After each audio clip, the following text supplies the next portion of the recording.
जी आज के लेक्चर का आगाज करते हैं। आज सबसे पहले हमने जो असाइनमेंट है, होम असाइनमेंट आपको दी थी 2 क्वेश्चंस, वो डिस्कस करते हैं। सबसे पहले वॉल्यूम 1 में जो हमारा पेज 232 पे केस स्टडी 3 है, केस स्टडी 3 पे आइए। सबसे पहले मुझे बताइए कि क्या आपको इस क्वेश्चन को देख के ये अंदाजा हो रहा है कि क्या एक रिप्रोडक्शन का क्वेश्चन है, केस स्टडी है? केस स्टडी है, बिल्कुल। केस स्टडी जो होती है वो डिफरेंट पैराग्राफ्स होते हैं, उसमें जो रिप्रोडक्शन का क्वेश्चन है वो नॉर्मली 2-3 लाइनों में खत्म हो जाता है। ये केस स्टडी है। अच्छा, अब मुझे बताइए एग्जाम में जो भी क्वेश्चन आया, मैंने सबसे पहला काम क्या करना है? उसकी रिक्वायरमेंट पढ़नी है, और रिक्वायरमेंट पढ़ के ये अंदाजा लगाना है कि ये किस चैप्टर में से, किस टॉपिक में से उसने क्वेश्चन पूछा है। तो इसकी रिक्वायरमेंट पढ़िए और मुझे बताइए कि ये किस चैप्टर का क्वेश्चन है। चैप्टर, और आपको कैसे पता चला चैप्टर 4 का? ऑडिट रिपोर्ट के वर्ड्स, ऑडिट रिपोर्ट को अंडरलाइन कीजिए। कह रहा है रिक्वायरमेंट में in respect of each of the situations outlined above, जो ऊपर सिचुएशन बताई गई है इनमें से हर सिचुएशन में बताना है क्या, reach a conclusion on whether or not you would qualify your audit report. बताइए आप रिपोर्ट को मॉडिफाई करेंगे कि नहीं, क्वालिफाई करेंगे कि नहीं। Give reasons for your conclusion and describe the effect on your audit report. कह रहे आपने इफेक्ट भी बताना है, साथ में रीजंस भी बतानी है। अच्छा, ये रीजंस किसको कह रहा है भला? देखिए मैंने आपको जो बताया अप्रोच के, जब कभी आपने ऑडिट रिपोर्ट की केस स्टडी करनी है, इफेक्ट ऑन रिपोर्ट या इफेक्ट ऑन ओपिनियन पूछे, तो हमने 3 स्टेप में उसको करना है। सबसे पहले स्टेप में हमने क्या डिसाइड करना है कि ये मिस स्टेटमेंट है, स्कोप लिमिटेशन है, या कुछ और मैटर्स हैं जैसे एमसीक्यू मैटर, अदर मैटर वगैरह। और दूसरी चीज हमने क्या डिसाइड करनी है, दूसरे स्टेप में हमने वैल्यूएट करना है, अगर मिस स्टेटमेंट या स्कोप लिमिटेशन है तो वैल्यूएट करना है कि इसका इफेक्ट क्या होगा, इमटेरियल, मटेरियल या परवेसिव। ये हमारा सेकंड स्टेप होता है। और थर्ड स्टेप में फिर हमने बताना होता है कि इफेक्ट ऑन रिपोर्ट क्या है, पहले 2 स्टेप्स की बेस पे इफेक्ट ऑन रिपोर्ट क्या है। तो एग्जामिनर रिक्वायर ज्यादातर इफेक्ट ऑन रिपोर्ट करता है, लेकिन इफेक्ट ऑन रिपोर्ट पे पहुंचने के लिए, इफेक्ट ऑन ओपिनियन पे पहुंचने के लिए पहले 2 डिसीजन करना लाजमी है। उसके बगैर आप नहीं बता सकते रिपोर्ट पे क्या इफेक्ट आएगा। तो वो हमारी रीजनिंग होती है। तो चाहे स्पेसिफिकली क्वेश्चन में पूछे चाहे ना पूछे, वो रीजनिंग हमारे सोल्यूशन का हिस्सा होती है। वो 2 स्टेप हमने लाजमी बताने हैं। ठीक है, इस क्वेश्चन में स्पेसिफिकली उसने पूछ लिया, रीजंस भी बताइए। ठीक है, किसी क्वेश्चन में हो सकता है रीजंस ना पूछे, लेकिन ये अंडरस्टूड है कि हमने जब भी आंसर देना है उसको पहले बताना है मिस स्टेटमेंट है कि स्कोप लिमिटेशन, उसके बाद उसका इफेक्ट, फिर उसके बाद हमने ओपिनियन तीसरे स्टेप की तरफ आना है। और एक और चीज हमें रखिएगा, अभी आप स्टार्ट में केस स्टडी सीख रहे हैं। ठीक है, हमारा जो एकेडमिक क्वालिफिकेशन सिस्टम होता है, इससे पहले जो FA BA वगैरह या दूसरे जो क्वालिफिकेशन हैं पाकिस्तान में, इनमें केस स्टडीज की प्रैक्टिस नहीं करवाई जाती। तो हमारे स्टूडेंट को केस स्टडी में प्रॉब्लम ज्यादा होती है। वो रटा बेहतरीन होता है, वो जितने भी कंसेप्ट आते सबको है, तकरीबन सबको जो भी तैयारी करके जाता है, लेकिन पास और फेल होने का जो फर्क है ये केस स्टडीज डिसाइड करते हैं। इसीलिए केस स्टडी में नॉर्मली स्टूडेंट को प्रॉब्लम आती है। बिजनेस लॉ में देख लें, बिजनेस लॉ में भी केस स्टडीज होती है, उसका रिजल्ट भी जो है वो पुअर है। और ऑडिट में भी केस स्टडीज होती है, इसका रिजल्ट भी पुअर है। तो अभी प्रोबेबली आपको, चूंकि आप पहली ऑफिशियल जो एग्जाम लेवल की केस स्टडी है जो एग्जाम में आती है वो अटेम्प्ट कर रहे हैं इस चैप्टर में, तो आपको शुरू में कुछ प्रॉब्लम आएगी। आपको नहीं पता चलेगा आपने स्टार्ट कहां से करना है, सेंटेंस कैसे बनाना है, एंड कहां पे करना है। शुरू में ये प्रॉब्लम आएगी, ये नेचुरल है, इससे घबराना नहीं है। ये 8-10 दिन तक प्रॉब्लम आएगी। उसके बाद फिर अगर रेगुलरली केस स्टडीज आप कर रहे हैं तो 8-10 दिन के बाद इंशाल्लाह ये प्रॉब्लम खत्म हो जाएगी। तब तक अभी स्टार्ट में है तो शुरू के 4-5 दिन जो है वो आपने क्या करना है, जब आप केस स्टडीज अटेम्प्ट किया करें, आपने की पॉइंट्स लिख देने हैं, सिर्फ की पॉइंट्स कवर कर दें, ताकि मुझे और आप दोनों को ये तसल्ली हो जाए कि जो असल कंसेप्ट है वो आपने पिक कर लिया है। बाकी प्रेजेंटेशन का मसला, ड्राफ्टिंग का मसला है, वो आहिस्ता आहिस्ता सॉल्व हो जाएगा। जैसे जैसे आप सॉल्यूशन पढ़ते जाएंगे, जितने ज्यादा क्वेश्चन के सॉल्यूशन पढ़ेंगे, ऑटोमेटिकली आपका माइंड जो है वो उस स्टाइल को सीखता रहेगा कि हमने इस चीज को कैसे प्रेजेंट करना है। तो अभी ड्राफ्टिंग या प्रेजेंटेशन के बारे में परेशान होने की जरूरत नहीं है। अभी आपने टेक्निकल कंसेप्ट पे फोकस करना है कि क्या मैं हर क्वेश्चन में ये 3 स्टेप सही कर रहा हूं। सबसे पहला जो मैंने मिस स्टेटमेंट कहा है, कहीं ये तो नहीं सॉल्यूशन में स्कोप लिमिटेशन है। ये तो नहीं कि मैंने अदर मैटर कह दिया और सोल्यूशन में एमसीजो मैटर है, ये गलती नहीं होनी चाहिए। ठीक है, ये डिसीजन ठीक करें पहला, सिर्फ इतना लिख दें मिस स्टेटमेंट या स्कोप लिमिटेशन या एमसीजो मैटर या अदर मैटर, लाइन बनाने की फिलहाल जरूरत नहीं है। फिर इसके बाद आगे उसका इफेक्ट बताएं, इमटेरियल या मटेरियल या परवेसिव, और साथ में कैलकुलेशन जरूर शो करवाएं अगर प्रॉफिट या कोई बेंचमार्क दिया गया तो कैलकुलेशन लाजमी शो करवाएं, उसे कंप्लीट सेंटेंस बनाने की जरूरत नहीं है। और फिर ओपिनियन बता दें, सिर्फ इतना लिख दें फिलहाल, क्वालिफाइड ओपिनियन, एडवर्स ओपिनियन। ठीक है, सिर्फ इतना लिख दें, ये भी काफी है फिलहाल के लिए। हाँ, सोल्यूशन कंप्लीट पढ़ें, कंपेयर करें कि आपके की पॉइंट्स के साथ सोल्यूशन मैच करता है कि नहीं करता। जहां फर्क हो याद रखें, हम सीख रहे हैं अभी। अगर आपको क्वेश्चन, फर्ज कीजिए कोई गलत हो भी गया, आपने लिखा क्वालिफाइड, उधर लिखा हुआ था एडवर्स, ठीक है, या आपने एमसीक्यू मैटर लिखा था, उधर कह रहा था नहीं ये डिस्क्लेमर आएगा, गलत। लेकिन सोल्यूशन पढ़ के अगर आपको समझ आ जाती है तो याद रखें आपने उस कंसेप्ट को सीख लिया, मकसद पूरा हो गया। प्रॉब्लम वो नहीं होती कि आपने क्वेश्चन अटेम्प्ट किया और वो गलत हो गया, प्रॉब्लम वो होती है क्वेश्चन अटेम्प्ट किया, सोल्यूशन पढ़ा, फिर भी समझ नहीं आया। अगर गलत किया लेकिन सोल्यूशन पढ़ के समझ आ गया, वो क्वेश्चन क्लियर है, वो आपने सीख लिया। तो क्वेश्चन गलत होने से परेशान नहीं होना आपने। अभी फिलहाल केस स्टडी प्रैक्टिस करते हुए क्या करना है, सिर्फ की पॉइंट्स पे फोकस करना है, पूरा सेंटेंस ना लिखिए। अभी अगर आपको प्रेजेंटेशन में ड्राफ्टिंग में प्रॉब्लम है, पूरा सेंटेंस ना लिखे, सिर्फ की पॉइंट्स लिखे। और दूसरी चीज, अगर कभी गलत हो भी जाए लेकिन सोल्यूशन को पढ़ के समझ आ गई तो आपने परेशान नहीं होना, आप इंशाल्लाह पास हो जाएंगे। ये वाला स्टूडेंट पास हो जाता होता है। हाँ, अगर सोल्यूशन पढ़ के भी समझ ना आए, क्या हुआ, फिर प्रॉब्लम है, फिर आपको क्लास में डिस्कस करना है उसको। तो अभी देखते हैं पहला केस, मर्करी लिमिटेड। तो कह रहा है मर्करी लिमिटेड, इसमें कोई प्रॉब्लम नहीं है। इसमें वो था कि कंपनी के खिलाफ कोई टैक्स वालों ने इन्वेस्टिगेशन शुरू कर दी थी। अच्छा, यहां पे एक सुन लीजिए, यहां पे दो पॉसिबिलिटीज है। नॉर्मली जो टैक्स रिलेटेड कंटिजेंसीज होती हैं, इन पे एमसीक्यू मैटर नॉर्मली नहीं दिया जाता, क्योंकि हर कंपनी का कोई ना कोई टैक्स वालों के साथ झगड़ा चल रहा होता है। अगर टैक्स कंटिजेंसी पे एमसीक्यू मैटर आता तो हर कंपनी की रिपोर्ट में एमसीक्यू मैटर हुआ होता। ठीक है, लेकिन इसका यह मतलब भी नहीं है कि टैक्स इश्यूज में कभी एमसीक्यू मैटर आ नहीं सकता। अगर कोई मैटर बहुत सिग्निफिकेंट है, बहुत ही सिग्निफिकेंट है, रूटीन नेचर का बहुत सिग्निफिकेंट है, फिर एमसीक्यू मैटर आ सकता है। यहां पे मैंने ये एज्यूम किया कि ये मैटर जो है वो बहुत सिग्निफिकेंट नहीं है, तो मैंने कहा कि जी अनमोडिफाइड ओपिनियन आएगा।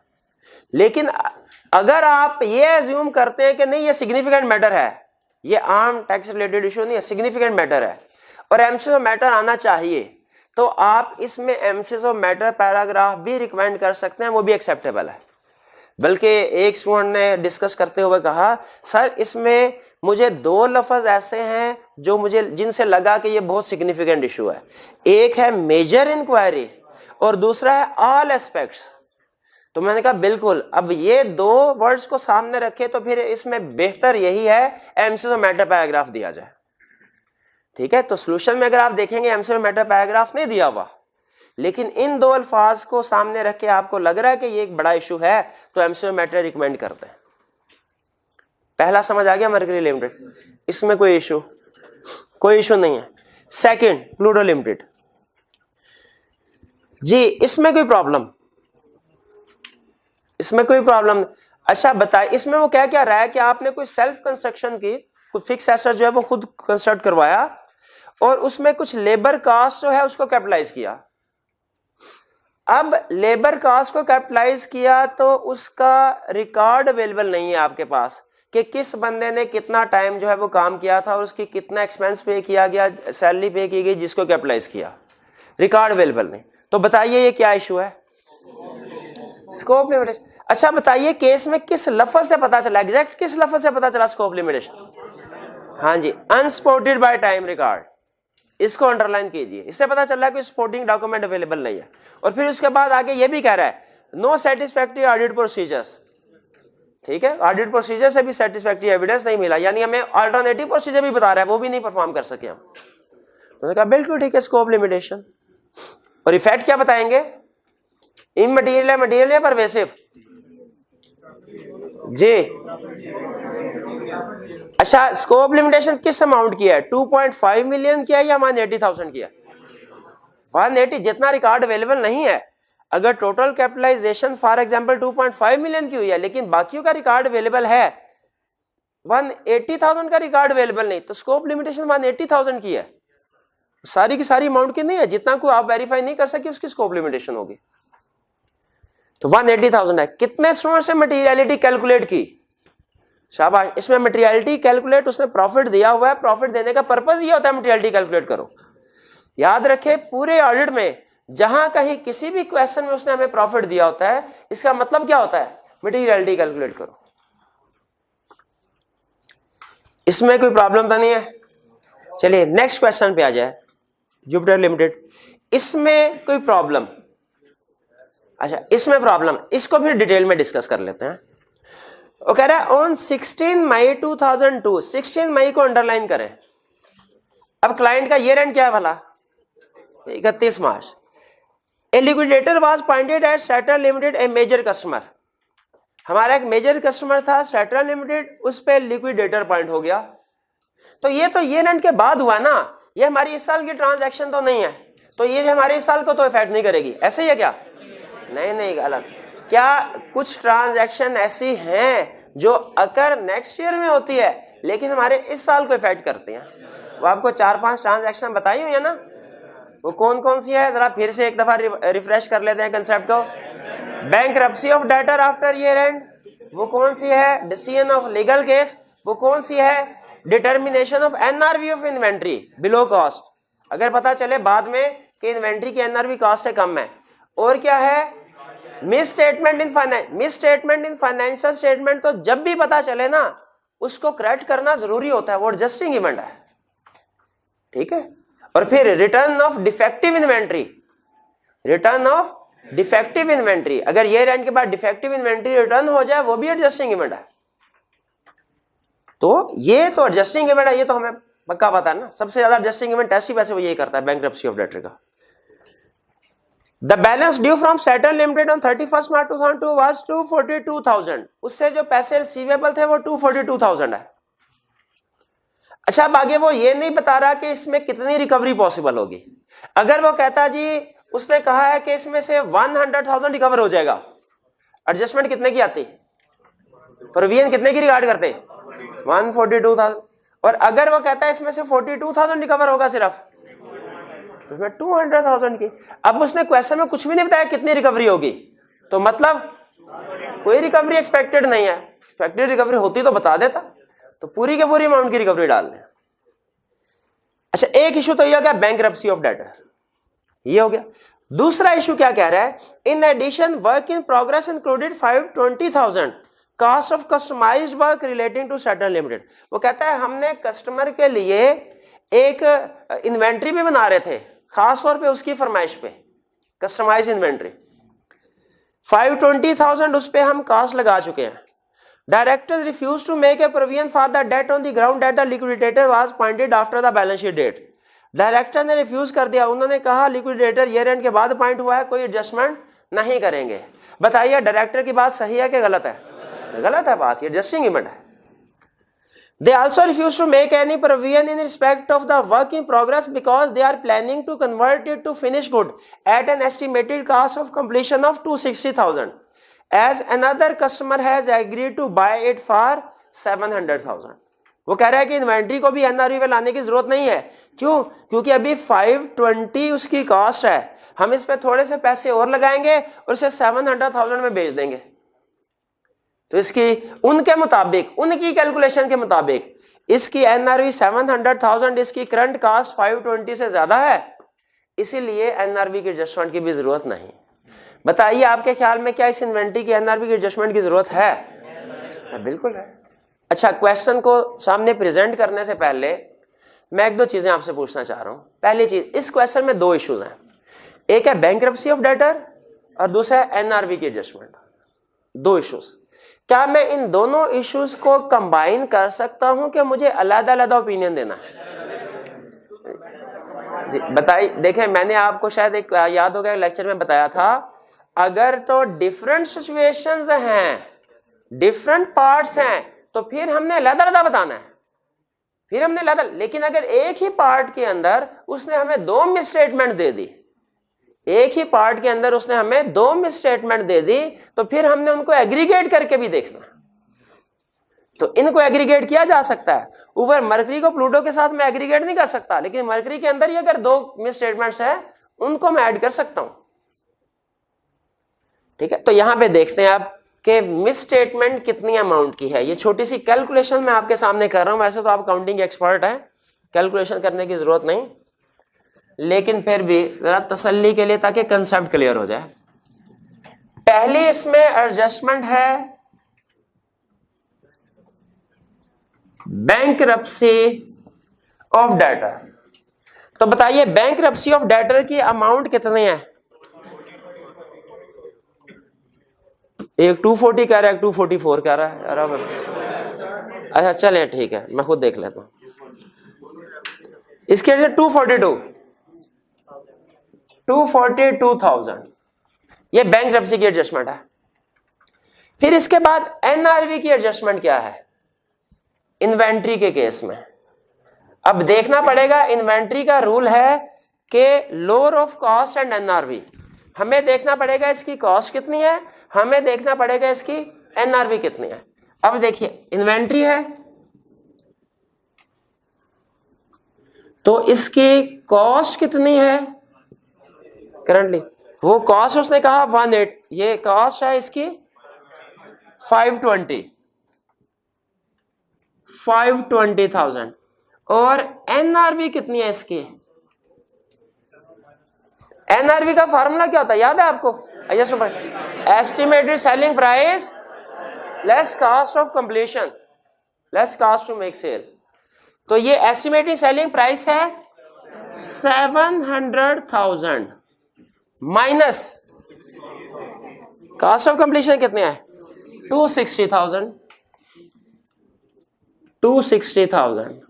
तो एनआरवी कितनी आई हमारी, कैलकुलेट कीजिए 440। अच्छा अब देखिए कॉस्ट है 520, एनआरवी है 440। बताइए एनआरवी कॉस्ट से कम है कि ज्यादा? राइट डाउन रिक्वायर्ड है, इन्वेंट्री को राइट डाउन करना है। कितने से राइट डाउन करेंगे तो वो एनआरवी पे आ जाएगी 80,000। शाबाश। तो यहां पे जो एडजस्टमेंट आएगी हमारी एनआरवी की वो है 80,000। ये कैलकुलेशन में कोई प्रॉब्लम तो नहीं। अब देखें इंडिविजुअली हमारा मटेरियलिटी लेवल उसने दिया है 250,000। Individually bankruptcy of debtor, debtor वाली एडजस्टमेंट भी इमटेरियल है, इन्वेंट्री वाली एडजस्टमेंट भी इमटेरियल है। तो मेरा ख्याल है ये भी इमटेरियल है, ये तो मुझे अनमोडिफाइड ओपिनियन देना चाहिए।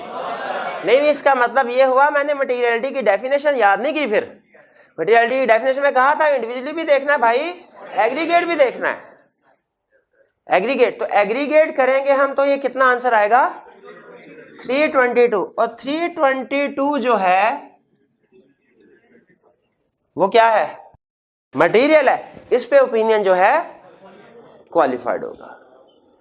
भाई ये बात समझ आई? अब कोई कंफ्यूजन तो नहीं? इसमें दो मजीद कंसेप्ट वो आपके साथ डिस्कस करना है। पहली चीज ओपिनियन ऑन फाइनेंशियल स्टेटमेंट्स कौन सा आएगा, qualified. Opinion on financial statements कौन सा आएगा? क्या additional opinion required by law, याद है ना 4, उनमें से भी कोई ओपिनियन मॉडिफाई हो रहा है? इसमें नहीं हो रहा। इस ये मिस स्टेटमेंट है। वो किस में हो रहा था? प्लूटो लिमिटेड वाले में, जब हमारे पास रिकॉर्ड अवेलेबल नहीं था। याद रखें मिस स्टेटमेंट के केस में प्रॉपर बुक्स ऑफ अकाउंट्स का ओपिनियन कभी इफेक्ट नहीं होता, स्कोप लिमिटेशन के केस में होता है। और स्कोप लिमिटेशन भी हर एक वाली नहीं, कौन सी? जिसमें बुक्स एंड रिकॉर्ड अवेलेबल नहीं होंगे। हमने क्लाइंट से कहा कंफर्मेशन लेटर सेंड करना, उसने कहा कोई नहीं करना। स्कोप लिमिटेशन तो है, बुक्स ऑफ अकाउंट्स का ओपिनियन मॉडिफाई नहीं हो रहा। समझ आया एग्जांपल? हमने कहा रिप्रेजेंटेशन लेटर दो, उसने कहा कोई नहीं देना। स्कोप लिमिटेशन है, बुक्स एंड अकाउंट्स का ओपिनियन फैक्ट नहीं हो रहा। हमने कहा इन्वेंट्री काउंट करनी है, उसने कहा नहीं करने देनी, स्कोप लिमिटेशन है, पीरियड इफेक्ट नहीं हो रहा। हमने कहा सेल्स की इनवॉइसेस फिक्स एसेट्स का रिकॉर्ड दे दो, उसने कहा ये नहीं है। ये अब स्कोप लिमिटेशन भी है, प्रॉपर बुक्स ऑफ अकाउंट्स भी है। आग लगने से काउंटिंग रिकॉर्ड जल गया, कुछ वेरीफाई नहीं कर सकते, स्कोप लिमिटेशन भी है, प्रॉपर बुक्स ऑफ अकाउंट्स का भी। तो ये ज़हन में रखिएगा कि अगर कभी स्कोप लिमिटेशन से काउंटिंग रिकॉर्ड जल रहे हो तो वो हमने स्कोप लिमिटेशन भी इसकी तरफ भी लेके जाना है और प्रॉपर बुक्स ऑफ अकाउंट्स वाली बात भी बतानी है। प्रॉपर बुक्स ऑफ अकाउंट्स वाली बात किसको बता रहे हैं असल में? एससीसीबी को। तो वो भूल ना जाइएगा। ये बात समझ आ गई? तो मिस स्टेटमेंट के केस में ओपिनियन हमारा क्वालिफाई, क्लियर होगी बात? आगे सुने। ये रेंट के बाद हमने एक बंदे से पैसे लेने थे, वो बंदा बैंकरप्ट हो गया, एडजस्टिंग इवेंट है कि नहीं? पक्की बात। उसी बंदे के लिए हमने कोई खसूसी इन्वेंट्री बना के रखी हुई थी, खसूसी इन्वेंट्री। अब बताइए वो जो स्पेशल इन्वेंट्री उसके लिए बना के रखी हुई थी वो बैंकरप्ट हो गया, अब क्या उसको सेल करेंगे? किसी और को सेल कर, किसी और को जो सेल करेंगे वो उसी प्राइस पे करेंगे जो उसके साथ एग्री हुई थी? नहीं भाई, ये तो ऐसी बात हुई, हम फॉर एग्जांपल दर्जी का काम कर रहे हैं, किसी ने आके अपना नाप दिया, हमने उसकी शर्ट सी रहे हैं और बाद में पता चला बैंकरप्ट हो गया, तो जो उसे पैसे लेने थे पिछले वो तो गए हुए, अब जो उसके लिए मटेरियल बना के रखा हुआ है अब किसी और को ऐसी थोड़ी दे देंगे, वो कहेगा यार मेरे नाप का ही नहीं है। तो कस्टमाइज इन्वेंट्री जो होती है, जब वो डेटर बैंकरप्ट हो गया, कस्टमाइज इन्वेंट्री भी हमारी ऑब्सोलीट हो जाती है। तो उसकी एनआरवी की एडजस्टमेंट करेंगे कि नहीं करेंगे? अच्छा, डेटर बैंकरप्ट हुआ, उसकी अमाउंट की प्रोविजन रिकॉर्ड करेंगे, उसके लिए जो इन्वेंट्री रखी थी वो भी ऑब्सोलीट हो गई, उसकी भी एनआरवी की एडजस्टमेंट आएगी। फर्ज कीजिए वो हमारा बहुत बड़ा डेटर था, हमने खुसूसी तौर पे उसके लिए फ्रांस से एक मशीनरी बनाई थी जो वही चीजें बनाती थी जिसकी उसको जरूरत होती थी। अब बताइए वो मशीनरी भी जो उसी डेटर के लिए थी वो भी इंपेयरमेंट होगी कि नहीं उसकी? तो ज़हन में रखें, अगर मेन इवेंट एडजस्टिंग है तो उससे जो रिलेटेड दूसरी चीजें हैं वो भी एडजस्टिंग इवेंट है। मेन इवेंट डेटर बैंकरप्ट हुआ, उसके लिए इन्वेंट्री रखी थी वो भी एडजस्टिंग है, डेटर एडजस्टिंग तो ये भी एडजस्टिंग। और फिर इसके बाद इसके लिए जो फिक्स एसेट खरीदे थे वो भी इंपेयरमेंट लॉस, वो भी एडजस्टिंग। एग्जांपल समझ आए? लेकिन अगर मेन इवेंट नॉन एडजस्टिंग है तो उससे रिलेटेड दूसरी एडजस्टमेंट भी नॉन एडजस्टिंग है, दूसरे इवेंट भी नॉन एडजस्टिंग। एग्जांपल सुने, ये रेंट के बाद जल्जला आया, हमारे फिक्स एसेट्स थे कुछ डिस्ट्रॉय हो गए, adjusting event non adjusting event कायम रहिएगा, क्योंकि जल्जला वगैरह इसकी कंडीशन तो कभी एग्जिस्ट नहीं करती। नॉर्मली अटेंटिव होके, नॉर्मली ये रेंट के बाद डेटर बैंकरप्ट हो जाए, नॉर्मली क्वेश्चन में कुछ नहीं बताया एडजस्टिंग है नॉन एडजस्टिंग है। अगर क्वेश्चन में कह दे ये रेंट के बाद डेटर की फैक्ट्री में आग लगी थी, वो जिस इलाके में था उधर जल्जला आ गया था और उस वजह से बैंकरप्ट हुआ, अब बताइए भाई जो जल्जला हमारे लिए नॉन एडजस्टिंग था वो हमारे डेटर के लिए भी तो नॉन एडजस्टिंग ही है। ये नॉन एडजस्टिंग, इसमें भी डेटर बैंकरप्ट हो रहा है, ये नॉन एडजस्टिंग है। ये नॉन एडजस्टिंग क्यों है? क्योंकि कंडीशन एग्जिस्ट नहीं करी थी। अब देखें, ये डेटर की बैंकरप्सी एडजस्टमेंट करेंगे? नहीं करेंगे, नॉन डिस्क्लोजर देंगे सिर्फ। इसके लिए अगर इन्वेंट्री रखी हुई थी उसकी एडजस्टमेंट करेंगे? उसकी भी adjustment. Main event non adjusting तो रिलेटेड भी नॉन एडजस्टिंग। अगर इसके लिए फिक्स एसेट रखे हुए थे, मेन इवेंट नॉन एडजस्टिंग तो रिलेटेड भी नॉन एडजस्टिंग। ये कंसेप्ट ध्यान में रखिएगा। तो यहां स्टूडेंट बाज़ औक़ात कहते हैं सर वो डेटर तो बैंकरप्ट हुआ ये इन्वेंट्री को क्यों किया हमने एडजस्टिंग इवेंट? इसलिए कि इन्वेंट्री उसी डेटर के लिए रखी हुई थी। ये बात समझ आई? ये क्वेश्चन आगे आएगा, हम उसमें ये कंसेप्ट आई कि आपने पूछा हुआ है कि अगर हमारा कस्टमर ये रेंट के बाद बैंकरप्ट हो, किस वजह से? वो नेचुरल डिजास्टर की वजह से। तो कहता है मैं देखूंगा स्टूडेंट से एडजस्टिंग करते हैं कि नॉन एडजस्टिंग करते हैं। तो वो इवेंट एडजस्टिंग हो गया नॉन एडजस्टिंग? Non adjusting. ज़हन में रखिएगा, उधर जाके आपने गलती करनी है, वहां दोबारा ये डिस्कस करेंगे। भाई ये बात समझ आती है जी? One by one. जी जी बिल्कुल। बिल्कुल एनआरवी पे रिकॉर्ड करेंगे, बिल्कुल करेंगे, वही किया हमने। ये असल में 80,000 में हम क्या कर रहे हैं, कॉस्ट से कम करके उसे एनआरवी पे ला रहे हैं। जी मेरे भाई इधर क्वेश्चन था। ये कैसे पता चलता है, एग्जाम में बताऊंगा सिर्फ मैं आपको। प्रैक्टिकली कैसे पता चलता है प्रैक्टिस में जाके सीखेंगे। सुने एग्जाम में कैसे पता चलता है, अगर ये वो इतना सिर्फ क्वेश्चन में बता दे ये एंड के बाद डेटर बैंकरप्ट हो गया तो ये एडजस्टिंग है। क्वेश्चन साइलेंट है, सिर्फ इतना बताया डेटर बैंकरप्ट हो गया, एडजस्टिंग। अगर वो बताए कि डेटर बैंकरप्ट हुआ और कहे कि नेचुरल डिजास्टर की वजह से हुआ, तो जहन में रखे नेचुरल डिजास्टर जहां आ जाते हैं हमेशा नॉन एडजस्टिंग होते हैं। अब डेटर बैंकरप्ट हो रहा है, लेकिन ये अगर नेचुरल डिजास्टर की वजह से उसकी फैक्ट्री तबाह हो गई और बैंकरप्ट हो गया, ये नॉन एडजस्टिंग इवेंट है। ठीक है, क्लियर हो गई बात जी। आगे चलते हैं, इसके बाद इसको रेज कर दूं। चलिए ये क्वेश्चन तो हमारा कंप्लीट हो गया। इसके बाद दूसरा क्वेश्चन था हमारा वॉल्यूम 2 में से। वॉल्यूम 2 वाला क्वेश्चन सामने रखे अपने। अच्छा, इस क्वेश्चन में सिर्फ एक चीज आपको एनालिटिकली दिखाना चाह रहा हूं। देखिए ये क्वेश्चन उसने बनाया, बहुत अच्छा क्वेश्चन है। 3 सिचुएशन दी, जरा एनालिटिकली सोचिएगा एग्जामिनर कंसेप्ट कैसे टेस्ट करता है। 3 सिचुएशन दी, एक के ऊपर वो एम्फसिस ऑफ मैटर की तरफ लेके जा रहा है, एक में स्कोप लिमिटेशन की तरफ लेके जा रहा है, और एक में मिस स्टेटमेंट की तरफ। और मिस स्टेटमेंट भी उसने सिंपल नहीं रखी, उसने कहा मैं 2 ऐड कर देता हूं, देखता हूं स्टूडेंट वो एग्रीगेट वाला कंसेप्ट अप्लाई करते हैं कि नहीं। ठीक है, यानी क्वेश्चन जब आएगा प्रोबेबली आपको उसमें भी वो वैरायटी ऑफ कंसेप्ट टेस्ट कर रहा होगा। आगे सुने, मर्करी लिमिटेड वाले में उसने हमें कोई इंफॉर्मेशन नहीं दी मटेरियलिटी की। नेक्स्ट सेकंड वाली सिचुएशन में उसने हमें प्रॉफिट दिया कि भी मटेरियलिटी कैलकुलेट करो, और तीसरी सिचुएशन में उसने हमें खुद से मटेरियलिटी दे दी, यानी मटेरियलिटी को भी सामने रख के उसने डिफरेंट केस बना दिए।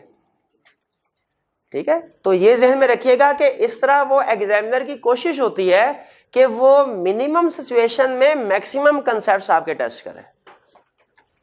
अब आते हैं वॉल्यूम 2 में, चैप्टर 4। क्वेश्चन नंबर कौन सा था असाइनमेंट में? 16। आ जाइए 16 पे। अच्छा मुझे ये बताइए, क्या आपका टीचर गलती कर सकता है? बिल्कुल कर सकता है, इंसान है, गलती क्यों नहीं कर सकता? क्या आई कैप गलती कर सकता है? नहीं, ये आई कैप हर दफा आपको फेल करके गलती नहीं करता क्या? गलती करता है ना, तो आई कैप भी गलती कर सकता है। अच्छा बताइए, अगर कभी मेरी बात में और आई कैप की बात में कंफ्लिक्ट आ गया तो आप क्या करेंगे? शाबाश, आपसे यही उम्मीद थी। ऑडिटिंग स्टैंडर्ड ये कहते हैं, ऑडिटिंग स्टैंडर्ड क्या कहते हैं? वो कहते हैं अगर कभी कंफ्लिक्ट आए तो यूजर्स को थर्ड पार्टी किसी एक्सपर्ट से एडवाइस लेनी चाहिए। लेकिन आप चूंकि स्टूडेंट है, इसलिए स्टूडेंट के लिए रूल ये होता है कि उन्होंने अपने रेलिवेंट टीचर की बात को मानना होता है।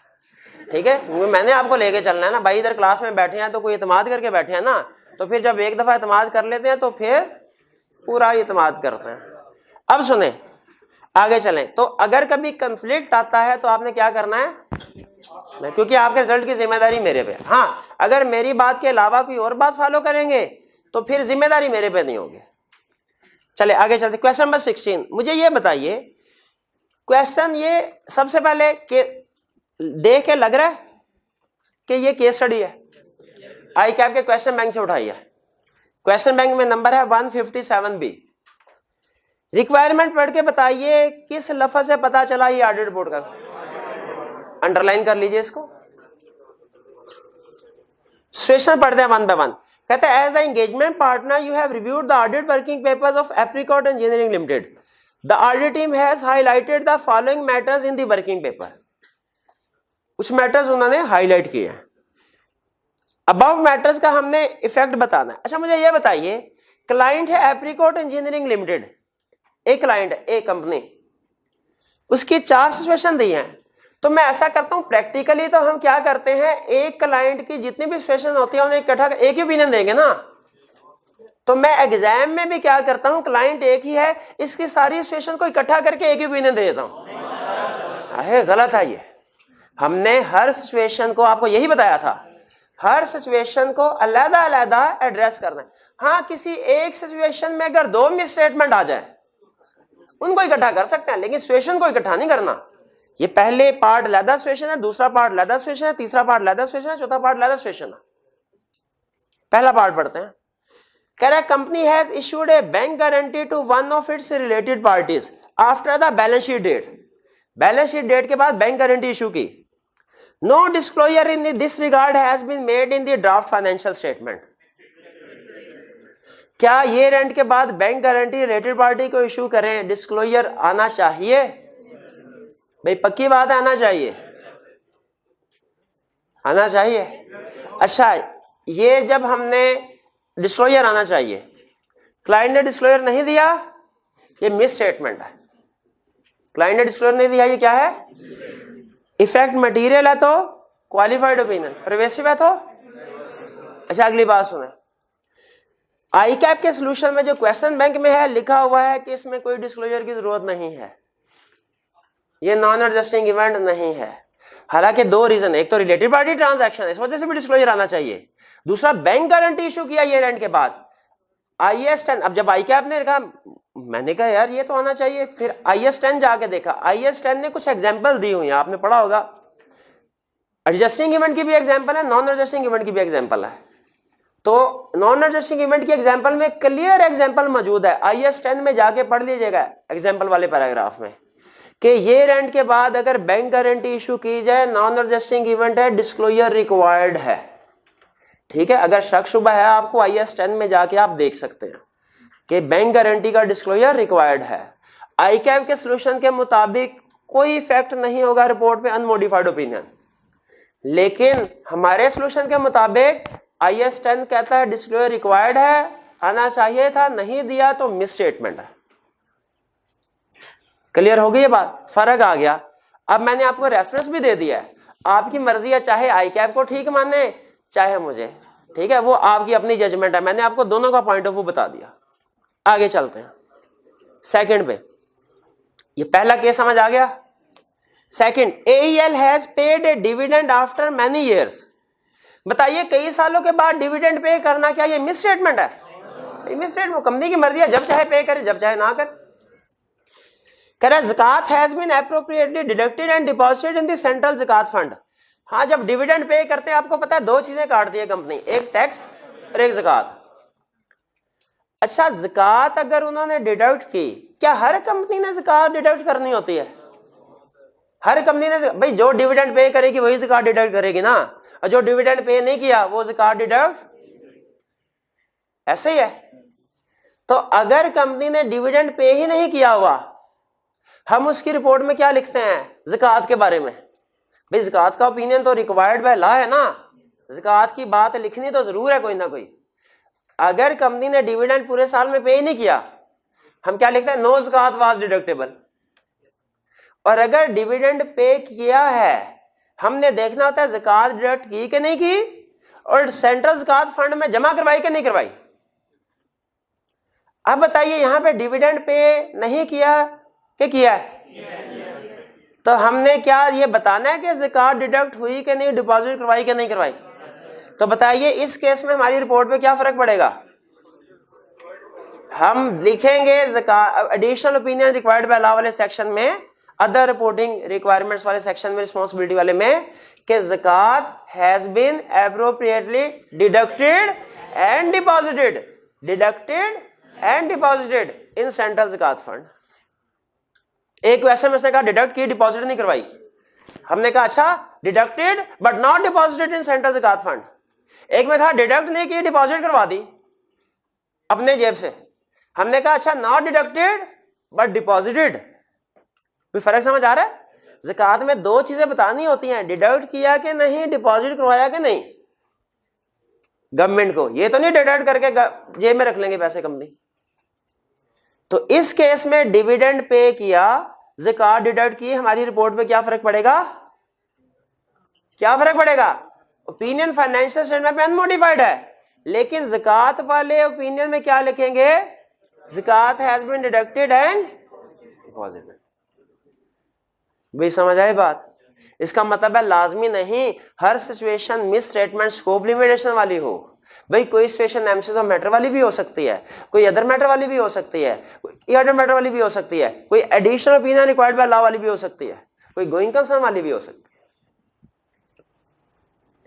आगे चलें, कोई कंफ्यूजन तो नहीं है? Third, subsequent to year end a major debtor has declared bankruptcy, company expect to recover only 20% of the outstanding amount. Management has refused to make a provision but is ready to disclose the fact by way of a note. Adjusting event है भाई, ये सबसे ज्यादा और सबसे आसान यही adjustment है। सबसे ज्यादा आपने ये टेस्ट किया एडजस्टिंग इवेंट में। लेकिन अब बाई कैप थोड़ी मुश्किल एडजस्टमेंट, जैसे रिटर्न ऑफ डिफेक्टिव इन्वेंट्री इस तरफ भी आ रहा है, जैसे miss statement in financial statement issue होने के बाद, रिपोर्ट के बाद, इस तरफ भी आ रहा है क्या।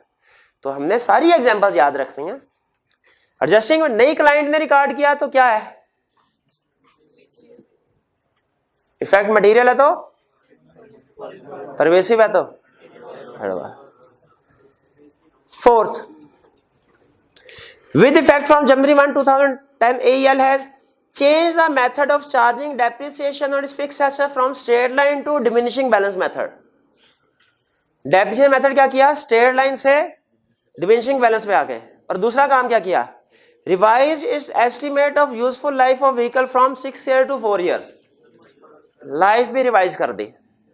अब सुने, दूसरे वाले में तो कह रहा है ये एस्टिमेट है, एस्टिमेट है, एस्टिमेट अगर सही रिकॉर्ड कर लिया है तो मिस स्टेटमेंट है, वो यही कह रहा है सोल्यूशन में कि एस्टिमेट सही रिकॉर्ड कर लिया तो कोई मिस स्टेटमेंट अनमोडिफाइड ओपिनियन।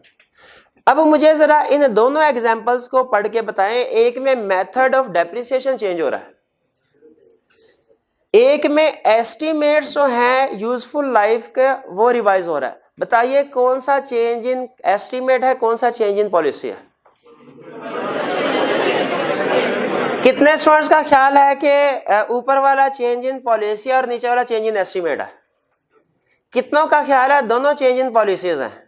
कितनों का ख्याल है दोनों चेंज इन एस्टिमेट्स हैं?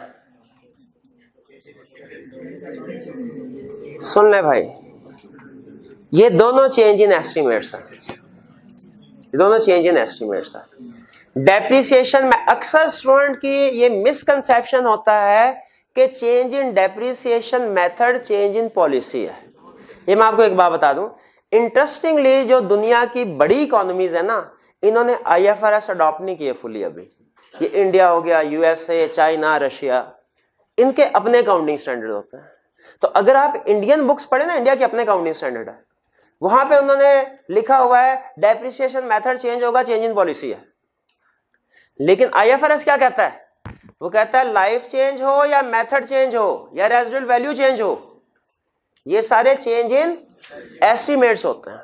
ये मुझे इसलिए भी याद है, कंफर्म है, क्योंकि जब मेरे आर्टिकल्स बिग 4 में इंटरव्यू के लिए जब मैं गया तो इंटरव्यू में उन्होंने एक क्वेश्चन ये भी पूछा था कि बताओ डेप्रिसिएशन मेथड चेंज हुआ, एस्टिमेट है या पॉलिसी है?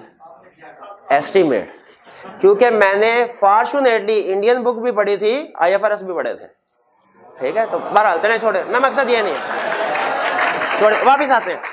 अच्छा, यहां पे जहन में रखिएगा ICAP के सोल्यूशन में क्या लिखा हुआ है भला? ये इतनी कहानी क्यों सुनाई आपको? ICAP के सोल्यूशन में उसने ये लिखा हुआ है ये चेंज इन काउंटिंग पॉलिसी है। एक गलती ये की। अच्छा आगे सुने, इस एक में उसने 2 गलतियां की हैं। पहले बताया, उसने कहा ये change in counting depreciation method change हुआ है ना, ये चेंज इन एस्टिमेट है। असूली तौर पे हमारा सोल्यूशन क्या बनता है, ये दोनों चेंज इन एस्टिमेट है, दोनों अगर रीजनेबली रिकॉर्ड कर दिए कंपनी ने, कोई मिस स्टेटमेंट नहीं है, अनमोडिफाइड ओपिनियन देंगे, ये है सोल्यूशन।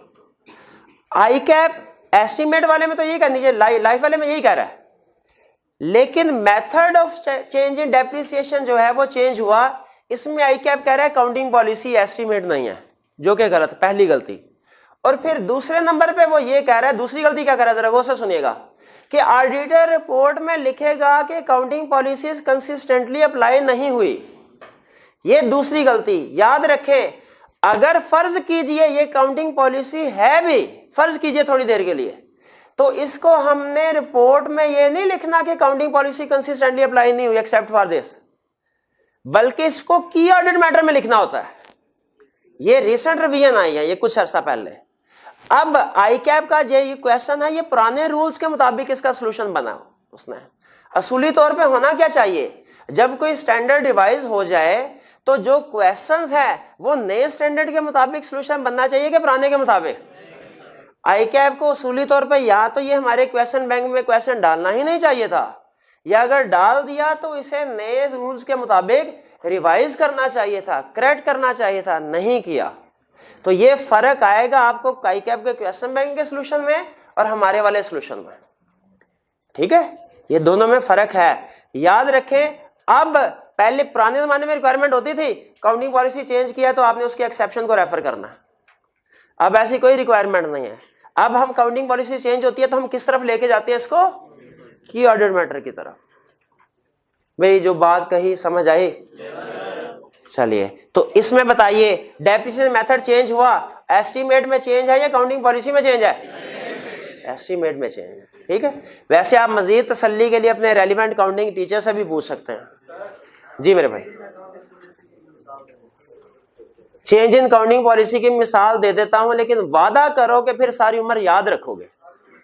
सुन लो, पहली एग्जांपल से वेटेड एवरेज पे गए, क्या है ये? चेंज। लेकिन ये वो एग्जांपल है जो आई कैप टेस्ट नहीं करता। अब वो एग्जांपल सुने जो आई कैप टेस्ट करता है। अगर कॉस्ट मॉडल से रीवैल्यूएशन पे गए तो ये भी चेंज इन काउंटिंग पॉलिसी है। इस एग्जांपल को खास तौर पे याद रखिएगा, आगे चल के कुछ जगहों पे ये यूज करेंगे हम। चलिए 16 में कोई प्रॉब्लम? कोई प्रॉब्लम नहीं है, इसको क्लोज कर दे। अब चलिए, प्रीवियस लेक्चर में से कोई क्वेश्चन पूछना चाहते हैं तो पूछिए।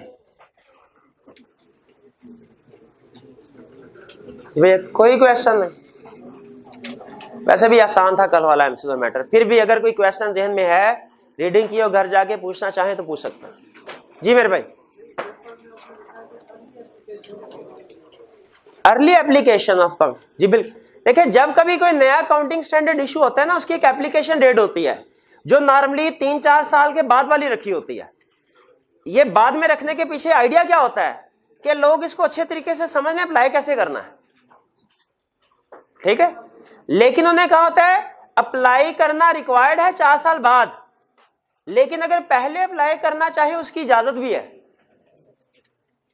तो अगर अब बताइए कंपनी कैसे फैसला करेगी कि उसने पहले अप्लाई करना है कि नहीं करना? वो देखेगी प्रॉफिट पे इसका क्या इफेक्ट है। अगर पहले अकाउंटिंग पॉलिसी अडॉप्ट करके, जो भी नया स्टैंडर्ड है उसको अडॉप्ट करके प्रॉफिट बढ़ रहा हो तो वो अर्ली अडॉप्ट कर लेते हैं। अब क्या हमें एज ऑडिटर बताना नहीं चाहिए कि यूजर भाई सुनो, ये जो प्रॉफिट इतना ज्यादा हो गया ना, इसके पीछे मैनेजमेंट की परफॉर्मेंस नहीं है, इसके पीछे तो अकाउंटिंग स्टैंडर्ड का हाथ है। तो ये बताने के लिए हम ये एमसीक्यू मैटर पैराग्राफ इंक्लूड करें। एग्जाम्पल 4 में क्या करें मेरे भाई? हाँ भाई, ईयर एंड के बाद कोई भी सब्सिक्वेंट इवेंट अकर हो जाए, एमसीक्यू मैटर पैराग्राफ है। जैसे आग लग गई, हमारे फिक्स एसेट डिस्ट्रॉय हो गए तो वो क्या होगा? MCQ matter. वो कल हमने एक क्वेश्चन किया था ना, क्वेश्चन नंबर 10 था, उसका पार्ट बी था प्रोबेबली, जिसमें वो जहाज डूब जाता है। वो ईयर एंड के बाद डूबा था, ईयर एंड के बाद डूबा। एडजस्टिंग इवेंट है कि नॉन एडजस्टिंग? डिस्क्लोजर आएगा कि नहीं आएगा? तो एज ऑडिटर हमने क्या करना है? MCQ matter paragraph. ये है significant subsequent event which occurred after the balance sheet date but before audit report is signed। क्योंकि अभी ऑडिट चल रहा है ना, जाहिर है ऑडिट रिपोर्ट साइन कर दी उसके बाद जो मर्जी होता रहे, वो फिर हम तो घर चले जाते हैं। यही चीज है, यही चीज है। मेजर डिजास्टर एक एग्जांपल है सब्सिक्वेंट इवेंट की। ठीक है जी, और कोई क्वेश्चन? जी मेरे भाई। तो सर कंपनी का अगर वो एक्सपेक्टेड कंपनी केस आ जाएगी तो दो ऑडिट रिपोर्ट की दो एरियाज पर इम्पैक्ट जा रहा है, मटेरियल अनसर्टेनिटी में। इसकी तरफ मैं आता हूँ, ये इसका आंसर जो है मैं इस हिस्से में देना है मैंने, कि क्या एक इवेंट जो है उसका इफेक्ट रिपोर्ट में दो जगहों पे जा सकता है। बेसिकली क्वेश्चन आपका ये है ना, ये इसी कंसेप्ट को समझाने के लिए ये सारी डायग्राम है, ठीक है। इसकी तरफ मैं अभी आता हूँ लेक्चर के दूसरे हिस्से में। जी मैम,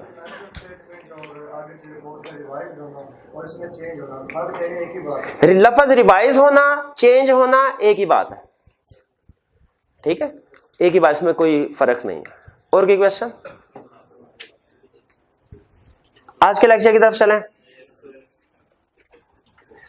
देखिए अभी तक हमने कंसेप्ट क्या सीखा, कल का लेक्चर जो था वो एमसीक्यू मैटर पे बेस कर रहा था। उसमें हमने ये स्टार्ट यहां से लिया था कि सम टाइम ऐसा होता है कि कोई मैटर, कोई इशू ना तो मिस स्टेटमेंट होती है और ना ही स्कोप लिमिटेशन, लेकिन फिर भी वो यूजर्स को बता देना बेहतर है। तो हमारे पास दो ऑप्शंस होती हैं, या तो एमसीक्यू मैटर में उसे बता सकते हैं या उसे अदर मैटर में बता सकते हैं। कल हमने ये पढ़ा कि कौन से इश्यूज ऐसे हैं जिनके लिए एमसीक्यू मैटर आएगा। आज ये पढ़ने जा रहे हैं कि वो कौन से इश्यूज एग्जाम्पल हैं जिन केस में अदर मैटर आएगा। तो हमारा सीखने का जो पैटर्न है वो वही होगा जो हमने एमसीक्यू मैटर में रखा था। यानी पहले हम सीखेंगे उसकी डेफिनेशन या जनरल रूल कह ले कि किस सिचुएशन में एमसीक्यू मैटर पैराग्राफ रिपोर्ट में इंक्लूड किया जाता है। उसके बाद हम स्पेसिफिक एग्जांपल्स देखे सीखेंगे, ताकि अगर वो केस स्टडी में इन एग्जांपल में से कोई सिचुएशन बनाता है तो हम उसे बता सके कि यहाँ पे अदर मैटर पैराग्राफ इंक्लूड करना है। फिर उसके बाद उसकी प्लेसमेंट देखेंगे कि रिपोर्ट में उसको किस जगह पे प्लेस किया जाता है। और एंड में जैसे हमने एमसीक्यू मैटर की एग्जांपल जो है वो कल एक पढ़ी थी, उस आज अदर मैटर पैराग्राफ की एग्जांपल पढ़ेंगे। इस चीज को सामने रख के कि हो सकता है कि आप हमसे ड्राफ्ट करवा लें।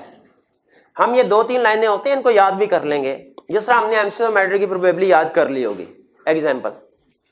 तो सबसे पहले अदर मैटर पैराग्राफ की डेफिनेशन या रूल, अदर मैटर पैराग्राफ कब दिया जाता है। देखिए वो क्या कहता है, कहता है other matter paragraph is included in auditor's report if auditor consider it necessary to communicate a matter which is not required to be disclosed in financial statement but is relevant for users understanding of audit, auditor's report, auditor responsibility, provided matter is not prohibited by law to communicate, provided matter is not a key audit matter।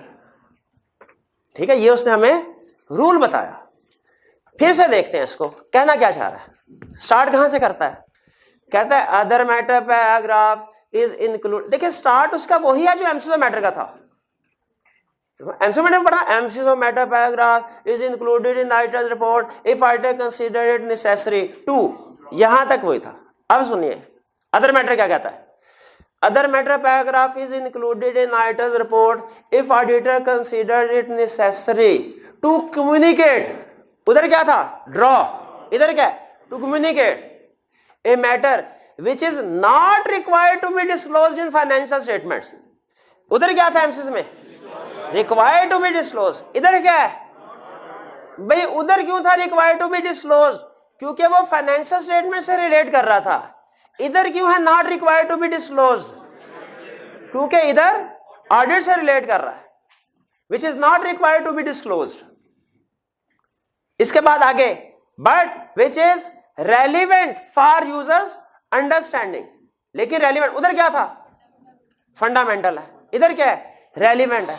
अच्छा किससे, for user understanding of audit, auditor's report, auditor responsibilities. उधर क्या था financial statement. फर्क समझ आया, फर्क देखें किससे इसका, पहले to which consider necessary to communicate matter, communicate which is not required to be disclosed. दूसरा फर्क, but it is relevant to user understanding of audit, auditor's report और ऑडिटर रिस्पॉन्सिबिलिटीज। ठीक है, ये 4 की वर्ड्स हैं जो आप डिफरेंशिएट करेंगे एमसीक्यू मैटर की डेफिनेशन को अदर मैटर की डेफिनेशन से। फिर इसके बाद उसी तरह प्रोवाइडेड, उधर भी तो प्रोवाइडेड था, कह रहा है provided communication is not prohibited by law. कह रहा है लेकिन ध्यान रखो भाई, कोई ऐसा मैटर रिपोर्ट में ना डाल देना जो लॉ ने मना किया हुआ है। जो लॉ ने मना किया हुआ है। मसलन लॉ ने एक जगह पे ये कहा है, हमारे सिलेबस में वो स्टैंडर्ड नहीं है लेकिन हमें पता होना चाहिए, और एक छोटा सा फ्रॉड से लिंक कर रहा है। कहता है अगर कभी आपको पता चले ना कि कंपनी फॉर एग्जांपल किसी मनी लॉन्ड्रिंग वगैरह में कोई इलीगल काम कर रही है, कोई फ्रॉड वगैरह में बड़ा इशू है, तो आपने मैनेजमेंट को नहीं बताना कि देखें सर हमने आपका फ्रॉड, आपकी इलीगल एक्टिविटी पकड़ ली। आपने चुप करके आके रेगुलेटरी अथॉरिटी को बताना है। अब देखें, अब मुझे बताएं, हमें अगर इलीगल एक्टिविटी नजर आती है, हमारी रिस्पॉन्सिबिलिटी है कि नहीं बताना है रेगुलेटरी अथॉरिटीज को? तो हम क्या करें, हम कहें यार रेगुलेटरी अथॉरिटी के ऑफिस में कौन जाए, दूर है, हमने रिपोर्ट देनी तो है, रिपोर्ट में अदर मैटर में डाल देते हैं ताकि सारी दुनिया को पता चल जाए, वो मैनेजमेंट को भी पता चल जाए, वो रेगुलेटरी अथॉरिटी के आने से पहले वो सारा एविडेंस डिस्ट्रॉय कर दे। तो बताइए क्या ऐसा होना चाहिए? अब बताइए कि क्या इस तरह का मैटर जो कॉन्फिडेंशियल नेचर का है, ठीक है, वो अदर मैटर में आना चाहिए? नहीं आना, इसीलिए उन्होंने मना कर दिया। Provided communication is not prohibited by law. और दूसरा प्रोवाइडेड क्या है, मैटर इज नॉट ए की ऑर्डर्ड मैटर। भाई ये क्यों लिखा? क्योंकि अगर वो की ऑर्डर्ड मैटर है, वो की ऑर्डर्ड मैटर में जाएगा, इधर थोड़ा ही आएगा, इधर थोड़ा ही आएगा। भी समझ आई बात के? ठीक है, फिर देख लें, other matter paragraph is included in audit report if auditor consider necessary to communicate a matter which is not required to be disclosed in financial statement but is relevant to user understanding of audit, auditor report, auditor responsibility, provided communication not prohibited, not key audit matter। ये बात समझ आई? आपने कहा sir definition तो समझ आ गई, exam में अगर 2 नंबर के साथ पूछेगा छाप देंगे, लेकिन अगर केस स्टडी में पूछ लिया तो हमें कैसे पता चलेगा कि किस इशू के ऊपर अदर मैटर पैराग्राफ देना है, किस पे नहीं? मैंने कहा ये एग्जाम्पल्स। अच्छा, पहली एग्जाम सुने, कौन सी एग्जाम्पल? अगर हमारी किस्मत अच्छी हुई ना, जो एग्जाम में नॉर्मली नहीं होती, अगर किस्मत अच्छी तो एग्जाम में वो कहेगा मुझे सिर्फ 3 नंबर में कहेगा 3 एग्जाम्पल्स दे दो उन सिचुएशन की जिनमें अदर मैटर पैराग्राफ आता है। लेकिन ज्यादा चांस क्या है, वो केस स्टडी बना के 3-4 सिचुएशन बनाएगा, किसी एक में इनमें से कोई एक सिचुएशन चेक कर लेगा। तो सबसे पहले वो सिचुएशन जो आई कैप ने सबसे ज्यादा पूछी हुई है कि कब अदर मैटर दिया जाता है, कहता है when financial statements of prior period क्या होता है, पिछला साल, prior period were not audited or were audited by another auditor. जब पिछले साल की फाइनेंशियल स्टेटमेंट ऑडिट ही नहीं हुई, ये ऑडिट हुई तो सही, किसी और ने ऑडिट की। मुझे बताइए, आप अकाउंटिंग एक्सपर्ट बैठे हैं, जब फाइनेंशियल स्टेटमेंट्स बनती है सिर्फ इस साल की फिगर आती है कि कंपैरेटिव भी आता है? हम एज ऑडिटर इस साल की फिगर को वेरीफाई करते हैं कि कंपैरेटिव को भी फिगर वेरीफाई करना है, इस साल की फिगर। तो मुझे बताइए, अगर पिछले साल का ऑडिट हुआ ही नहीं, ये ऑडिट किया लेकिन किसी और ने किया, क्या पिछले साल की फिगर हमारी जिम्मेदारी में शामिल है? कोई शामिल नहीं है। तो क्या मुझे यूजर को यह बता देना चाहिए, भाई सुनो, इस साल की तो मैंने ऑडिट किया फिगर, पिछले साल की मेरी जिम्मेदारी कोई नहीं है?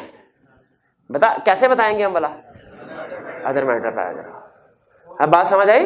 When financial statements of prior period were not audited or were audited by another auditor, किसी और ने ऑडिट, या ऑडिट ही नहीं हुई थी या किसी और ने ऑडिट की थी।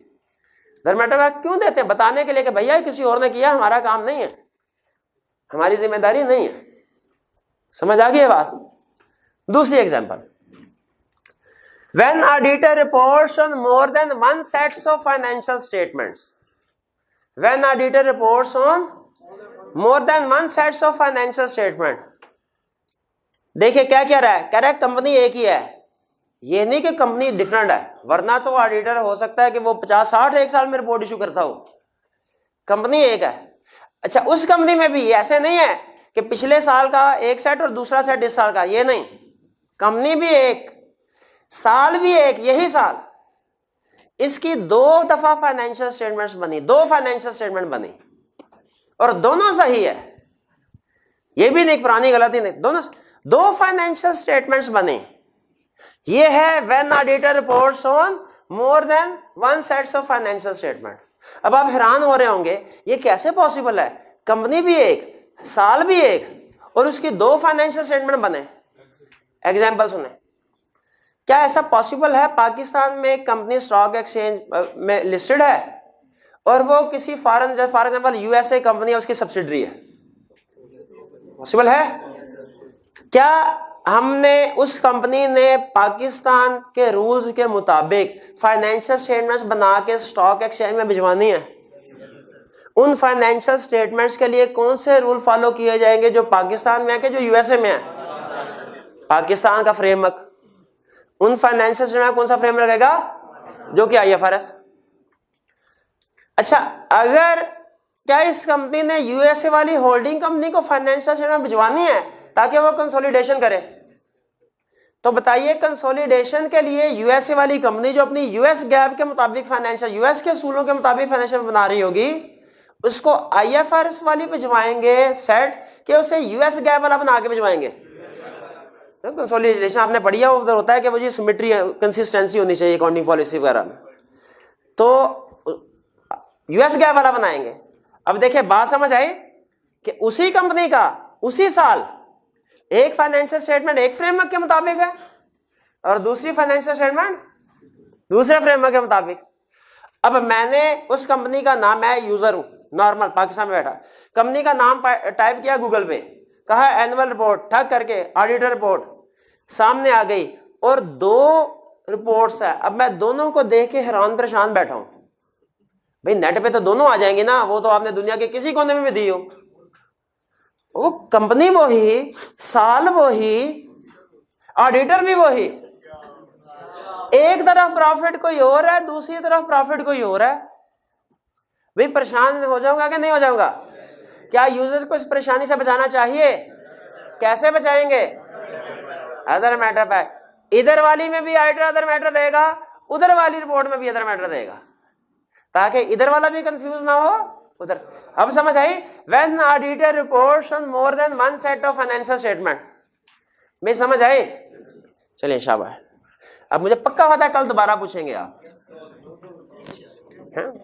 आगे चलते हैं। तीसरी, when auditor restricts distribution of auditor's report. When auditor restricts,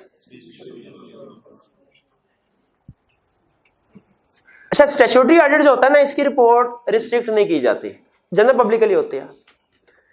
अगर बैंक वाला कहे भाई ऑडिट करवा के लो फिर लोन मिलेगा, तो क्या हम उसके लिए अगर ऑडिट कर रहे हैं तो रिपोर्ट में ये लिख सकते हैं कि भैया ये रिपोर्ट सिर्फ और सिर्फ बैंक के लिए है और किसी बंदे को डिस्ट्रीब्यूट ना की जाए, फॉरवर्ड ना की जाए, वरना हमारी जिम्मेदारी कोई नहीं। लिख सकते हैं कि नहीं लिख सकते? भाई कैसे लिखेंगे? अदर मैटर पे आएगा। स्टूडेंट कहने लगा सर एड्रेसिंग में अगर हम लिख दें कि बैंक, तो इसका मतलब अंडरस्टूड है बैंक के लिए है। मैं कहा नहीं, फिर बैंक तो आगे किसी और को दे सकता है ना, तो हम समझ लें डबल चेक के लिए, डबल सिक्योरिटी के लिए भाई नीचे एहतियातन लिख क्यों ना दें खास तौर पे, ठीक है, कि this report is only for bank not for other purpose. समझ आई? When auditor restricts distribution of auditor's report, तीनों ठीक कर दूं, क्लियर हो गया? आगे चलते हैं हम। प्लेसमेंट रिपोर्ट में किस जगह आपको अदर मैटर पैराग्राफ नजर आएगा? सबसे एंड में, यानी रिपोर्ट ऑन फाइनेंशियल स्टेटमेंट के बाद और अदर जो रिक्वायर्ड बाय लॉ ओपिनियन होते हैं, अदर रिपोर्टिंग, उसके भी बाद एंड में आखिरी पैरा जो रिपोर्ट में इंक्लूड किया जाता है ना, अगर रेलिवेंट हो तो वो अदर मैटर है। ठीक है जी मेरे भाई जो कॉर्नर में बैठे हैं, पहले भैया ये मुझे बताइए आपको नजर आ रहा है ये क्या लिखा हुआ है? ये जरा इसको गौर से पढ़ें और फिर आपने मुझे बताना है कि ये पैरा कौन से वाली एग्जाम्पल का बना है, पहली, दूसरी के तीसरी, पढ़ के बताना।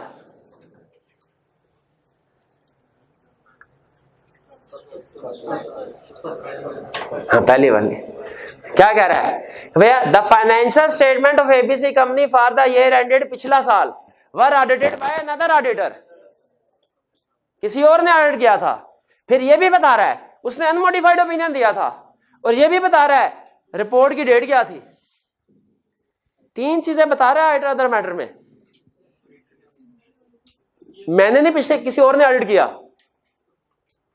टाइप ऑफ ओपिनियन क्या दिया, किस डेट को दिया, तीन चीजें बता रहा है। तो क्या हमें इस सिर्फ एग्जाम्पल को याद करना चाहिए कि इस पैराग्राफ को भी याद कर लेना चाहिए? जी मैं दोनों को याद है, 2 लाइनें हैं 2.5 लाइनें हैं, क्या फर्क पड़ता है? आई कैप हो सकता है ड्राफ्टिंग पूछ ले। क्या एमसीक्यू मैटर की सिर्फ एग्जाम्पल याद करनी है या पैराग्राफ भी याद कर लेना है? 2-3 लाइनें, क्या फर्क पड़ता है? हो सकता है आई कैप ड्राफ्टिंग पूछ ले।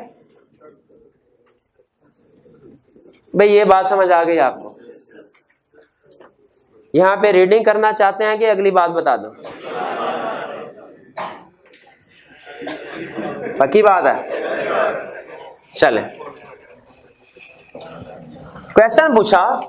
अच्छा मुझे बताएं, टेक्निकली स्पीकिंग ओपिनियन, लफ्ज ओपिनियन में और लफ्ज रिपोर्ट में फर्क है? केस स्टडी तो करते हुए वो चाहे इंपैक्ट ऑन ओपिनियन पूछे, इंपैक्ट ऑन रिपोर्ट पूछे, हम उसे पूरा रिपोर्ट में इफेक्ट बताते हैं। लेकिन टेक्निकली आपसे पूछ रहा हूं, क्या फर्क है? रिपोर्ट बड़ी, पूरी सारी की सारी रिपोर्ट, ओपिनियन उसका एक पैरा। अच्छा, वो कहता है रिपोर्ट मॉडिफाइड भी होती है, अनमॉडिफाइड भी होती है। ठीक, कहता है रिपोर्ट मॉडिफाइड कब होती है? हमने कहा 2 रीजंस हैं। रिपोर्ट मॉडिफाई हो सकती है 2 रीजंस की वजह से। रिपोर्ट मॉडिफाई हो सकती है, एक मॉडिफाइड ओपिनियन की वजह से, दूसरा अदर मॉडिफिकेशंस की वजह से। रिपोर्ट कैसे मॉडिफाई हो सकती है?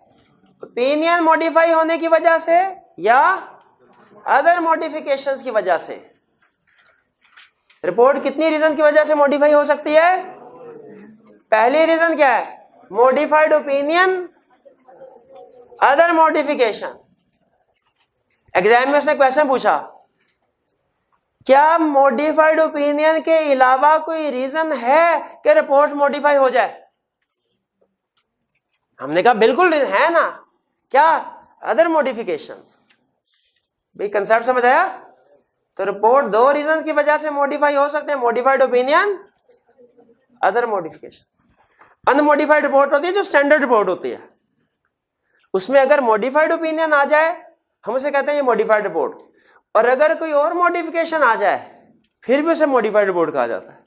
अब बताइए मॉडिफाइड ओपिनियन कब आता है?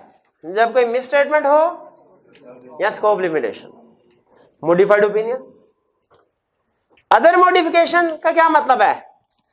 जब रिपोर्ट में एम्फेसिस मैटर पैराग्राफ आ जाए या अदर मैटर आ जाए या गोइंग कंसर्न अनसर्टेनिटी आ जाए या की ऑडिट मैटर आ जाए या additional opinion required by law आ जाए, इनमें से कोई एक भी अगर सेक्शन आ गया, पैरा आ गया, तो हम क्या कहेंगे? रिपोर्ट मॉडिफाई हो गई। भाई ये बात समझ आई? नहीं समझ आ रही? फिर से सुने। मॉडिफिकेशन इन रिपोर्ट 2 रीजंस की वजह से हो सकती है, मॉडिफाइड ओपिनियन की वजह से, अदर मॉडिफिकेशन की वजह से। मॉडिफाइड ओपिनियन कब होगा? जब मिस स्टेटमेंट स्कोप लिमिटेशन होगी। अदर मॉडिफिकेशंस कब होंगी? जब एम्फेसिस ऑफ मैटर या अदर मैटर या गोइंग कंसर्न अनसर्टेनिटी या की ऑडिट मैटर या additional opinion required by law, ये मॉडिफाई हो रहे हो। क्लियर हुई बात? अब सुनिए, हर मॉडिफिकेशन की अपनी अपनी लिस्ट है। हर मॉडिफिकेशन की अपनी अपनी लिस्ट है। चलें आगे चलने से पहले मैं देखना चाहता हूं कंसेप्ट आपने समझा कि नहीं। एग्जाम का क्वेश्चन आपके सामने रख रहा हूं। उसने कहा क्या ऐसा पॉसिबल है कि ओपिनियन तो मॉडिफाइड ना हो लेकिन रिपोर्ट मॉडिफाई हो जाए? हाँ, अब मेरी तसल्ली हुई, बिल्कुल है। और इसमें एग्जाम्पल क्या लिखनी थी? यही तो सिखा रहा था, बिल्कुल ठीक है। अब आगे सुने, आगे चलते हैं थोड़ा कंसेप्ट। मिस स्टेटमेंट की अपनी लिस्ट है, हर सिचुएशन की अपनी लिस्ट है। मिस स्टेटमेंट की, स्कोप लिमिटेशन की, एम्फेसिस ऑफ मैटर की, अदर मैटर की अपनी लिस्ट है, गोइंग कंसर्न अनसर्टेनिटी की अपनी लिस्ट है, की ऑडिट मैटर की अपनी लिस्ट है, additional opinion required by law की अपनी लिस्ट है। कुछ हमने पढ़ ली, कुछ नहीं पढ़ी। की order matter, going concern, uncertainty, ये नहीं पढ़ी हमने, बाकी की लिस्ट सारी पढ़ ली है। हर एक की अपनी अपनी लिस्ट है। याद रखें, एग्जाम पॉइंट ऑफ व्यू से बता रहा हूं, कसम है आपको, आज के बाद आपने जब लिस्ट याद करनी है ना, कभी आपने मिस क्लासिफिकेशन नहीं करनी, कभी मिस क्लासिफिकेशन। भाई मिस क्लासिफिकेशन का क्या मतलब है कि ये ना हो वो लिस्ट बन रही अदर मैटर की है लिस्ट और आप कहें मिस स्टेटमेंट है, या है स्कोप लिमिटेशन की आइटम, आपके एमसीजो मैटर है गोइंग कंसर्न अनसर्टेनिटी, आप कहते हैं की ऑडिट मैटर है। हर एक की अपनी अपनी लिस्ट है, आपने मिस क्लासिफाई नहीं करना, मिस क्लासिफाई नहीं करना, मिस क्लासिफाई नहीं करना, डुप्लीकेट भी नहीं करना। डुप्लीकेट का मतलब क्या, ये आपका क्वेश्चन, कि ये ना हो कि एक मैटर आप कहें सर उस पे मॉडिफाइड ओपिनियन भी दे देते हैं, उस पे गोइंग कंसर्न अनसर्टेनिटी भी दे देते हैं।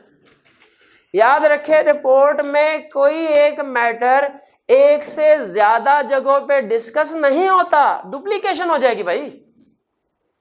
जब एक मिस स्टेटमेंट है उसे मॉडिफाइड ओपिनियन में डिस्कस कर दिया, खुद बताएं उस पे एमसीक्यू मैटर देने की जरूरत है, की ऑर्डर मैटर देने की जरूरत है? बिल्कुल भी नहीं है, डुप्लीकेशन हो जाएगी। बात समझ आई? नहीं, अहम बात है, इसलिए दोबारा बोल रहा हूं।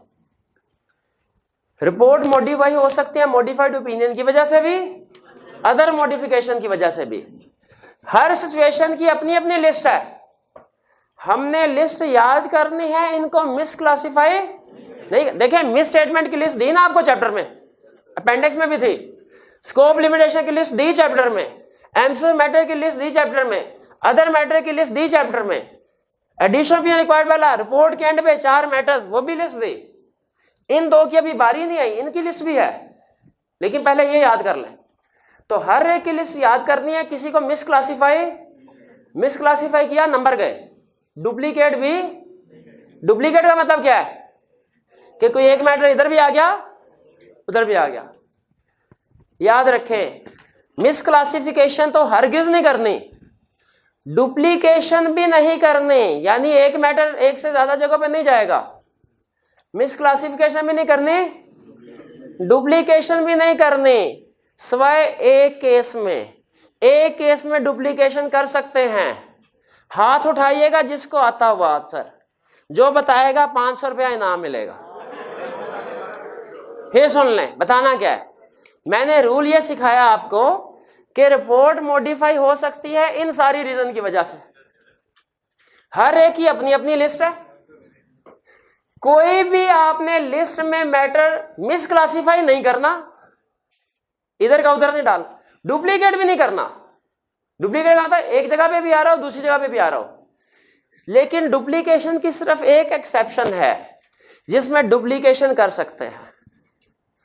किसी स्टूडेंट को अगर आता हो आंसर तो हाथ उठाए, बोलेंगे तो आंसर इनकरेक्ट समझा जाएगा, हाथ उठाए। 500 रुपया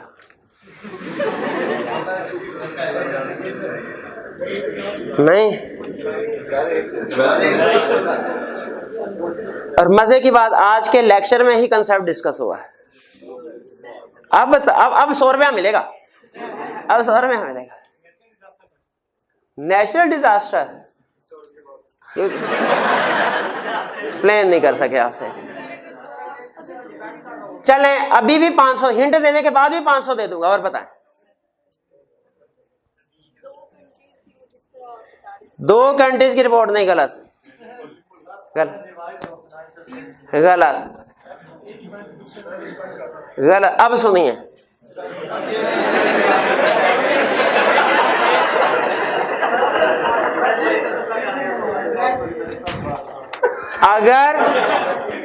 अगर ईयर एंड के बाद आग लग जाए या ईयर एंड में आग लग जाए, उससे एसेट नहीं, आप एसेट की तरफ जा रहे थे, अकाउंटिंग रिकॉर्ड डिस्ट्रॉय हो जाए, अकाउंटिंग रिकॉर्ड डिस्ट्रॉय हो जाए, इसकी वजह से स्कोप लिमिटेशन भी है। ओपिनियन मॉडिफाई होगा, additional opinion required by law में भी लिखेंगे, proper books of accounts have not been क्या। बेटे मैंने देने वाली बात की थी, आपने ना देने वाली बात की है, इजी था ये। आगे सुने, नहीं अभी 2-3 मिनट और बैठ जाएं, मुझे कंक्लूड करने दीजिए।